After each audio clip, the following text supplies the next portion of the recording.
Chapter 4: The Jumpy One. He'd learned to read the quiet the way sailors read water. Not by what it contained, but by its texture. Still, quiet was one thing. The suburb had a resting silence that he'd come to know well enough to sleep inside it. But there was another kind, a held quiet, the silence of a space that had recently had something in it and still hadn't decided to relax. That was the one that mattered. That was the one that kept him alive. He felt it half a block before he saw the reason for it. He'd gone further east than usual.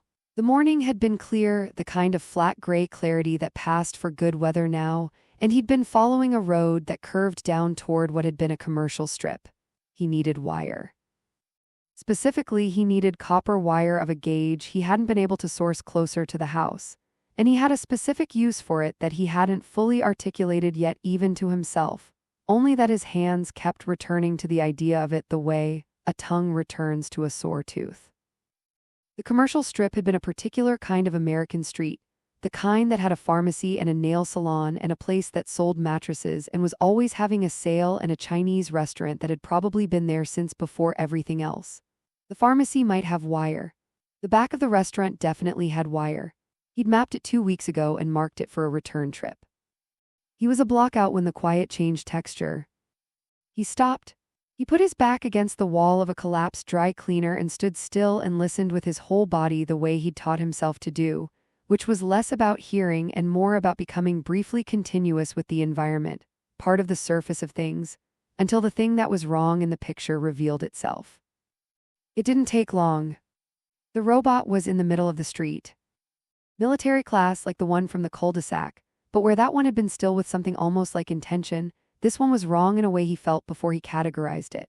The posture was off. The weight distribution, he'd spent enough time watching these things to read their stances the way you read a person's shoulders, was unstable. Shifting. The head unit moved in short arcs that didn't complete themselves, starting a scan and abandoning it, starting another.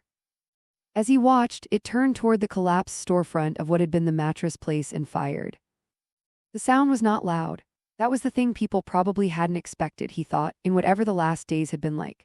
The weapons these things carried didn't boom.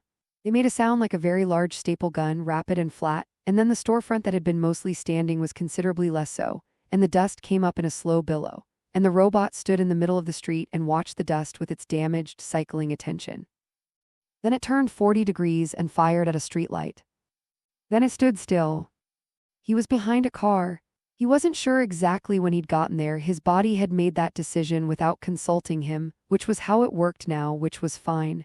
The car was a sedan, civilian, sitting on flat tires, low enough to the ground that the clearance gave him sightlines in 2 directions. He settled in.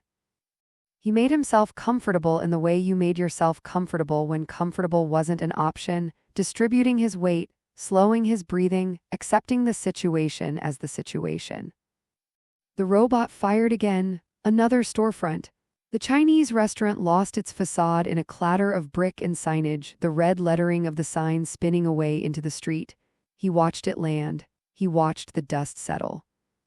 The robot stood still again. This was the pattern he'd found. The jumpy ones weren't in continuous crisis. They cycled, agitation, discharge, stillness, and then the whole sequence again, triggered by something he couldn't always identify. Sound sometimes. Movement. Or nothing at all, just the misfiring of whatever was left of their targeting logic, confused signals chasing phantom inputs. The dangerous moment was the stillness, because in the stillness they were scanning. He stayed behind the car. He had nothing to do for 2 hours except be patient and observe, so he observed. The robot was a Series 4 by the look of the shoulder housing, the wider plate configuration, the reinforced knee joints that the earlier series hadn't had. He'd seen 4 of them out here, and this was the most degraded. There was damage to the left side of the torso plating, old damage. The metal warped outward in a pattern consistent with something having tried to get through from the inside rather than the outside. He filed that away without examining it too closely. The head unit had a serial number on the left temple plate. From his position, he could read most of it, a prefix he recognized from the factory manifest he'd seen once, the kind of thing that lodged in your memory without your permission. Then 4 digits. Then a letter he couldn't quite resolve from this distance and this angle. He noted it in the small notebook he kept in his breast pocket. Not the log was for the house, for the end of the day, for considered entries. The notebook was for things he needed to capture before they left him. He wrote the partial serial number. He wrote asterisk series 4 left torso damage internal origin. He wrote the time. He put the notebook away and watched the robot stand in the dust of the street and be whatever it was now. After an hour and 40 minutes it moved. Not toward him, he was very still, and the wind was with him and the car gave him good cover. It moved north up the commercial strip, with a gait that was almost normal except for a hitch in the left leg assembly that threw its rhythm off every third step. He watched it go until it turned a corner and was gone, and then he waited another 10 minutes because that was the rule, and then he stood up slowly and stretched his back and looked at what was left of the commercial strip. The pharmacy was still standing. The restaurant was mostly facade now. He picked his way across the rubble carefully, not because he was sentimental about the debris exactly, but because loose rubble made noise and noise was a variable he didn't need. He found wire in the pharmacy stockroom, the right gauge, a full spool more than he needed. He put it in his pack next to the seashell.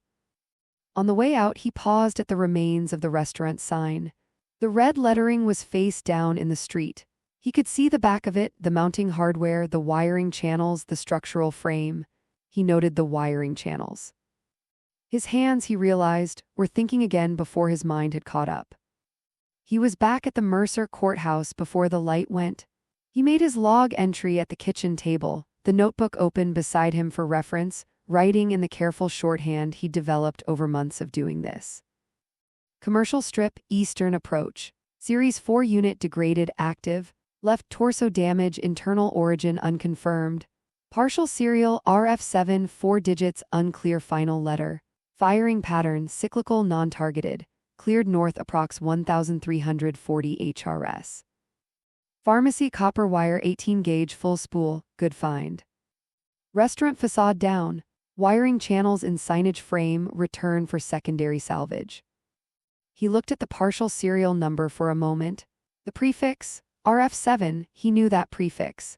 He didn't know how he knew it, it was just there, lodged somewhere behind his eyes, the way you knew a word without knowing when you'd learned it. He closed the log. He took the wire spool out of his pack and set it on the table and looked at it. Then he took out the seashell and set it next to the wire spool and looked at them both. He sat there for a while with his two things, the thing he'd found because he needed it and the thing he'd found because he couldn't leave it. And outside the window the light went the color of old copper and then went out.